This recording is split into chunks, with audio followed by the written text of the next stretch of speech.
नीलम की शादी को अभी 3 महीने ही हुए थे। तब से वह सावन के महीने में अपने मायके आई थी। रक्षाबंधन पर अपने 2 छोटे भाइयों को राखी बांधने के बाद उसे अपनी ससुराल लौट जाना था। रक्षाबंधन 10 अगस्त को था। 3 अगस्त को जब वह घर में मां के साथ कामकाज में हाथ बंटा रही थी, तभी उसके मोबाइल की घंटी बजी। वह काम छोड़कर कमरे में गई और मेज पर रखे मोबाइल को उठाकर देखा। फोन उसके पति बाबूराम का था। उसने तुरंत कॉल रिसीव की।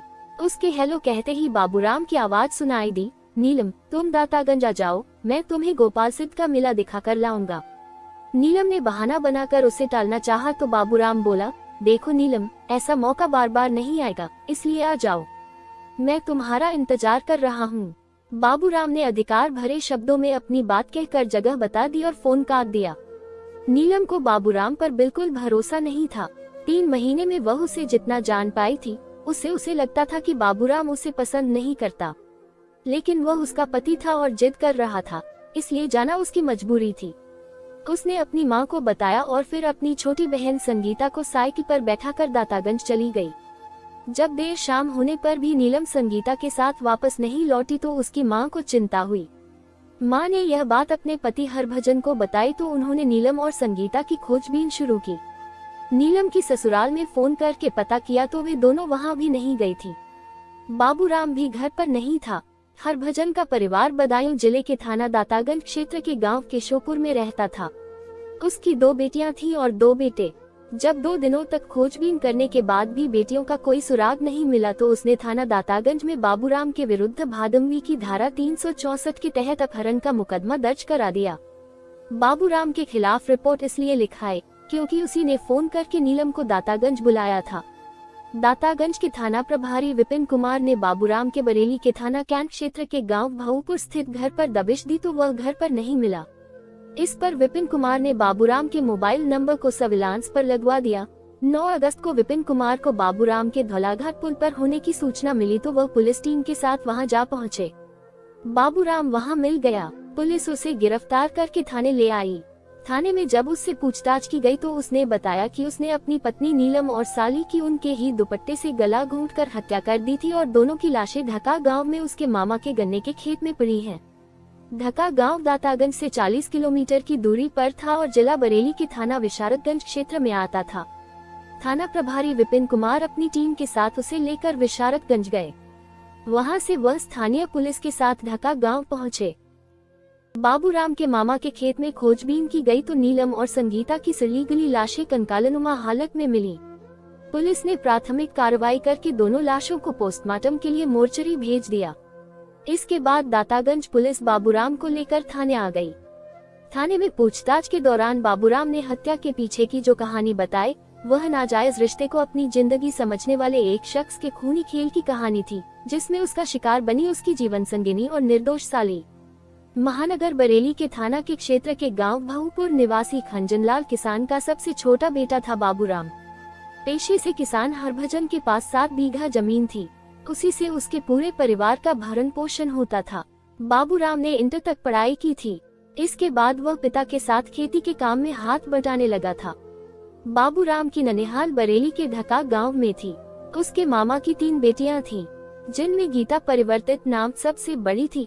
18 साल की गीता का यौवन खूब दमकता था, वह थी भी खूबसूरत। बाबूराम अक्सर अपने मामा के घर आता रहता था। गीता से उसकी खूब पटती थी। दोनों के बीच भाई बहन का रिश्ता था। बचपन से एक दूसरे के साथ खेले थे, इसलिए एक दूसरे से काफी घुले मिले हुए थे। जब दोनों जवान हुए तो बाबूराम को गीता की खूबसूरती कुछ अलग ही नजरिए से सुहाने लगी। रिश्ते की याद आती तो वह गीता पर से नजरें हटाने की कोशिश करता, लेकिन उसका दिल उसे ऐसा करने की इजाजत नहीं देता था। बाबूराम ने बहुत कोशिश की कि वह रिश्ते की मर्यादा बनाए रखे, लेकिन दिल के मामले में उसका वश नहीं चला। वह कोशिश करके हार गया। बाबूराम ने महसूस किया कि वह गीता को चाहने लगा है। उसके दीदार से उसके दिल को सुकून मिलता है और आंखों को ठंडक। गीता जब उसके साथ नहीं होती तो उसे कुछ भी अच्छा नहीं लगता। उसके बिना जीने की कल्पना करना भी बेईमानी है, लेकिन गीता का साथ पाने की उसकी इच्छा तभी पूरी हो सकती थी जब वह भी प्यार का जवाब प्यार से देती। काफी सोच विचार के बाद बाबूराम ने फैसला किया कि वह गीता से अपने दिल की बात जरूर कहेगा। गीता की वजह से बाबूराम अधिकतर अपनी ननिहाल में ही पड़ा रहता था। बराबर उसके संपर्क में रहने के कारण गीता भी उसके आकर्षण में बंद सी गई थी। बाबूराम के साथ रहने पर उसे भी दुनियादारी की सुध नहीं रहती थी। एक दिन गीता अपने कमरे में बैठी हुई थी कि तभी बाबूराम आ गया। वह मन ही मन ठान कर आया था कि गीता से अपने दिल की बात जरूर कहेगा। वो उसके पास बैठते हुए बोला, गीतू, आज मैं तुमसे कुछ कहना चाहता हूँ। क्या कहना चाहते हो, बताओ, गीता ने उत्सुकता से पूछा। मुझे डर है कि तुम मेरी बात सुनकर नाराज न हो जाओ। पता तो चले ऐसी क्या बात है जिसे कहने से तुम इतना डर रहे हो। गीतू, मैं तुमसे प्यार करने लगा हूँ, क्या तुम मेरे प्यार को स्वीकार करोगी? बाबूराम ने गीता का हाथ अपने हाथ में लेकर एक ही झटके में बोल दिया। क्या? सुनकर गीता चौंक पड़ी। उसे एकाएक अपने कानों पर भरोसा नहीं हुआ। हाँ गीतू, मैं तुमसे प्यार करने लगा हूँ और तुमसे शादी करना चाहता हूँ। ये कैसी बातें कर रही हो? तुम अच्छी तरह जानते हो हमारे बीच भाई बहन का रिश्ता है। गीतू, मैंने कभी भी तुम्हें बहन की नजर से नहीं देखा। मुझे अपने प्यार की भीख दे दो, मैं तुम्हारे लिए पूरी दुनिया से लड़ जाऊंगा। हम समाज की नजर में भाई बहन हैं, जब लोगों को पता चलेगा तो वे हमें कभी एक नहीं होने देंगे। तुम किस किस से लड़ोगे, मुझे किसी की फिक्र नहीं है, बस तुम एक बार हाँ कह दो। ठीक है, तुम इतना कह रहे हो तो मैं इस बारे में सोचने के बाद जवाब दूंगी। गीता ने उसे टालने के लिए कहा। ठीक है, कल सुबह मुझे बरेली जाना है, शाम तक लौट आऊंगा। तब तक तुम सोच लेना और मुझे अपना जवाब बता देना। कोशिश करना तुम्हारा जवाब मेरे हक में हो। कहकर बाबूराम कमरे से बाहर चला गया। रात को खाना खाने के बाद गीता जब सोने के लिए बिस्तर पर लेटी तो नींद उसकी आंखों से कोसों दूर थी।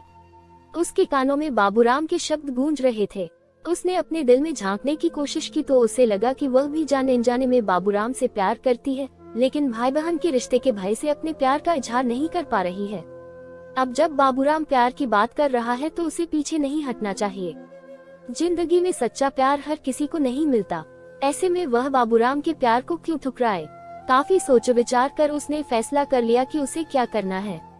अगले दिन की सुबह गीता के लिए कुछ अलग ही थी। बाबूराम के प्यार में डूबी हुई वो खोई खोई सी थी, लेकिन किसी को भनक तक नहीं लगी कि उसके दिमाग में क्या चल रहा है। उधर उस दिन गीता को बेसब्री से बाबूराम के लौटने का इंतजार था। बाबूराम रात को लगभग 9 बजे घर लौटा और घर के लोगों से मिलकर गीता के कमरे में आ गया। उसने आते ही गीता से पूछा, गीतू, जल्दी बताओ, तुमने क्या फैसला लिया? बाबू, मैंने रात भर काफी सोचा और फैसला लिया कि। गीता ने अपनी बात बीच में ही रोक दी। ये देख बाबूराम के दिल की धड़कन तेज हो गई। वह उत्सुकतावश गीता का हाथ पकड़कर बोला, बोलो गीतू, मेरी जिंदगी तुम्हारे फैसले पर ही टिकी है। तुम्हारे इस तरह चुप हो जाने से मेरा दिल बैठा जा रहा है। बाबूराम की हालत देखकर गीता एकाएक खिलखिला कर हंस पड़ी। उसे इस तरह हंसते देखकर बाबूराम ने उसकी ओर सवालिया निगाहों से देखा तो वह बोली, मेरा फैसला तुम्हारे हक में है। ये सुनकर बाबूराम खुशी से झूम उठा और उसने गीता को बाहों में भर लिया। गीता खुद को उससे छुड़ाते हुए बोली, अपने ऊपर काबू रखो, अगर किसी ने हमें इस तरह देख लिया तो कयामत आ जाएगी। हमारा प्यार शुरू होने से पहले ही खत्म हो जाएगा। क्या करूं गीतू, तुम्हारा फैसला सुनकर मैं पागल सा हो गया था। ठीक है, लेकिन लोगों की नजर में हम भाई बहन हैं, इसलिए वे हमारी शादी नहीं होने देंगे। हमारी शादी जरूर होगी और कोई भी हमें नहीं रोक पाएगा, लेकिन ये तो बात की बात है। वैसे हमारे बीच जो भाई बहन का रिश्ता है यह एक तरह से अच्छा ही है, इससे हम पर कोई जल्दी शक नहीं करेगा। गीता भी बाबूराम की बात से सहमत हो गई और फिर उस दिन से दोनों का प्यार परवान चढ़ने लगा। दोनों एक साथ घूमने और फिल्में देखने जाने लगे। बाबूराम और गीता मामा फूफा के बेटा बेटी होने की वजह से भाई बहन लगते थे। ऐसे में दोनों के बीच जो कुछ भी चल रहा था उसे प्यार नहीं कहा जा सकता। दोनों बालिग थे, इसलिए नासमझी भी नहीं। बहरहाल उनके बीच पक रही खिचड़ी की खुशबू बाहर पहुंची तो लोग तरह तरह की बातें करने लगे। धीरे धीरे ये खबर दोनों के घर वालों तक पहुंच गई। सच्चाई का पता लगते ही दोनों घरों में कोहराम मच गया। परिवार के लोगों ने एक साथ बैठकर दोनों को समझाया, रिश्ते की दुहाई दी, लेकिन उन दोनों पर कोई असर नहीं हुआ। हालांकि घर वालों के सामने दोनों ने उनकी हाँ में हाँ मिलाए और एक दूसरे से न मिलने का वादा किया। उस वादे को दोनों ने कुछ दिनों के लिए निभाया भी, लेकिन कुछ दिनों बाद वे दोनों फिर मिलने लगे। ऐसे में बाबूराम के पिता ने उसकी शादी करा देने का निर्णय लिया। शादी भी ऐसी कि चट मंगनी पट ब्याह।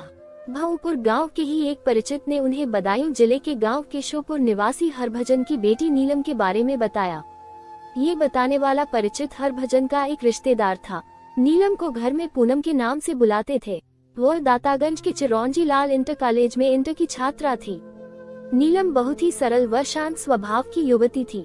वह बालिग हो चुकी थी, इसलिए उसके पिता को उसके विवाह की चिंता सताने लगी थी।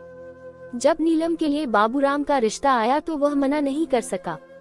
उसके बाद सब कुछ इतना जल्दी तय हुआ कि उसे इतना वक्त नहीं मिला कि बाबूराम और उसके परिजनों के बारे में कुछ पता लगा सके। बाबूराम के घर वाले तो कुछ जानना ही नहीं चाहते थे। वो तो जल्द से जल्द उसकी शादी करके उसे बंधन में बांधना चाहते थे, जिससे वह गीता से सारे रिश्ते तोड़ दे। रिश्ता तय होने के बाद इसी साल 16 मई को दोनों का विवाह हो गया। नीलम मायके से विदा होकर अपनी ससुराल आ गई, लेकिन बाबूराम ने उसमें कोई रुचि नहीं दिखाई। बाबूराम पर तो गीता की दीवानगी छाई हुई थी। वह किसी हाल में उससे अलग होना नहीं चाहता था। वह अपनी शादी होने से तो नहीं रोक पाया, लेकिन शादी के बावजूद वह नीलम को अपनी जिंदगी की जीनत नहीं बनाना चाहता था। इसीलिए वह उसके साथ बेरुखी से पेश आने लगा। वह बात बात पर उस पर चिल्ला पड़ता, उससे उल्टा सीधा बोलता। उसकी हरकतों से नीलम समझ गई कि वह उसे पसंद नहीं करता। जरूर उसने किसी मजबूरी के तहत उसने विवाह किया है। दूसरी ओर बाबूराम गीता से मिला तो उसने नाराजगी जताई और याद दिलाया कि उसने हमेशा उसी का रहने का वादा किया था। कोई भी उनके बीच नहीं आएगा। वह अपने वादे को कैसे भूल गया? इस पर बाबूराम ने उससे कहा कि वह अपने वादे को नहीं भूला है।